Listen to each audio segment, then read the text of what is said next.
1972 Hindi film industry के लिए बहुत ही बिजी और सक्सेसफुल साल था। इस साल एक के बाद एक बेहतरीन फिल्में आईं और ऑलमोस्ट सभी को ऑडियंस का प्यार भी मिला। राजा जानी, विक्टोरिया नंबर 203, दुश्मन, अमर प्रेम, बावर्ची, जोरू का गुलाम, रामपुर का लक्ष्मण, परिचय, शोर। लेकिन 3 फिल्मों ने इन सब पर बाजी मार ली। ये रही लिस्ट। नंबर 1 पर थी सीता और Geeta. Are you surprised? No. इस फुल्ली फिल्मी मसाला मूवी के डायरेक्टर थे रमेश सिप्पी, जिन्होंने सिर्फ 2 साल बाद इंडिया की आज तक की सबसे शानदार फिल्म शोले बनाई। हेमा मालिनी सीता और गीता के रोल्स में पर्दे पर छा गईं और उस साल का film fair best actress award भी ले गईं।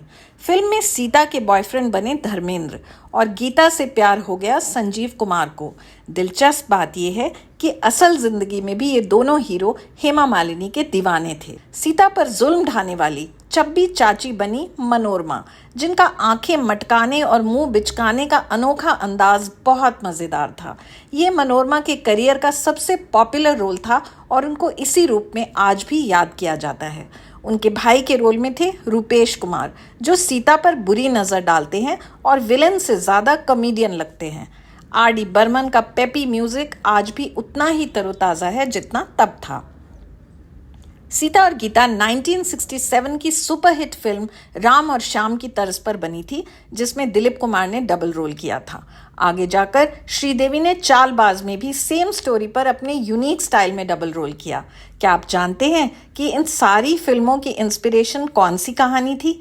मार्क ट्वेन की the prince and the pauper, जिसमें एक राजकुमार और एक गरीब लड़का अपनी जिंदगी की अदला बदली कर लेते हैं। बॉक्स ऑफिस के हिसाब से तो नंबर 2 पर थी पाकीज़ा, लेकिन उसकी जगह हमेशा किसी भी नंबर गेम से ऊपर रहेगी। मीना कुमारी की आखिरी फिल्म और उनके पति कमाल अमरोही का ऐसा मास्टरपीस जिसे 16 साल लग गए बनते बनते। पाकीज़ा उन फिल्मों में से है जिनको आप एक्टिंग, डायलॉग, म्यूजिक और डायरेक्शन के बेसिस पर ही एनालाइज नहीं कर सकते। गुलजार की लाइन है ना, सिर्फ एहसास है ये, रूह से महसूस करो, वही है पाकीज़ा। इस फिल्म के दौरान मीना कुमारी ठीक से खड़े होने की हालत में भी नहीं थी और कुछ सीन्स में उनकी जगह पद्मा खन्ना को डांस करना पड़ा। लेकिन जाते जाते मीना अपना सबसे बेहतरीन दस्तखत छोड़ गईं अपने चाहने वालों के लिए। राजकुमार की पर्सनालिटी और डायलॉग बोलने का वो अनोखा अंदाज। आपके पाँव देखे, बहुत हसीन है, इन्हें जमीन पर मत उतारिएगा, मैले हो जाएंगे। पाकीज़ा कितनी भी बार देख लो मन नहीं भरता। नंबर 3 पर थी अपना देश, जो मेरे हिसाब से काफ़ी सरप्राइजिंग है, स्पेशली बिकॉज इतनी सारी बड़ी बड़ी फिल्में इस साल कंपटीशन में थी।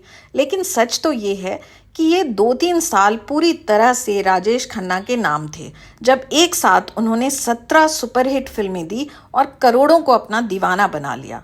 वो ऐसा वक्त था जब राजेश खन्ना कुछ भी करते लेकिन फिल्म का हिट होना तो पक्का ही था।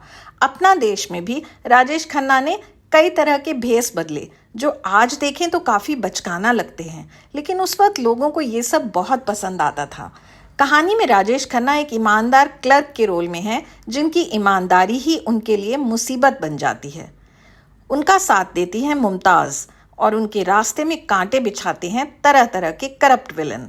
अपना देश के डायरेक्टर का नाम था जम्बूलिंगम और म्यूजिक दिया था आर.डी. बर्मन ने। दुनिया में लोगों को